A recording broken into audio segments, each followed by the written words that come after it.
কুমিল্লা বুড়িচং থানার অন্তর্গত দেবপুর ফাঁড়ি থানার ইনচার্জ অমরচন্দ্র দাসকে আজ শনিবার বিকেল 4টায় আনুষ্ঠানিকভাবে বিদায় সংবর্ধনা দেওয়া হয়।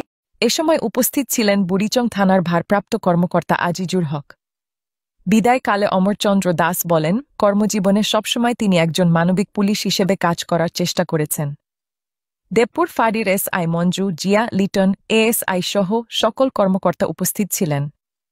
দেবপুর ফাঁড়িতে অক্টোবরের 6 তারিখ যোগদান করেন, অতঃপর এখান থেকেই অবসর গ্রহণ করেন তিনি। বিদায় উপলক্ষে দেবপুর ফাঁড়ি থানার এএসআই আশরাফের উদ্যোগে সকল কর্মকর্তাগণ বিদায় সংবর্ধনা ও ফুলেল শুভেচ্ছা জানান। দেবপুর ফাঁড়ির অধীনস্থ বিভিন্ন গ্রামের সেবা গ্রহণকারী সাধারণ মানুষের অভিমত, অমরচন্দ্র ছিলেন একজন চৌকস পরিশ্রমী পুলিশ অফিসার। তাকে এলাকাবাসী সবসময় মনে রাখবেন। এভাবেই অশ্রুসিক্ত চোখে কর্মজীবনে ইতি টেনেছেন সদ্য অবসরপ্রাপ্ত ইনচার্জ অমরচন্দ্র দাস।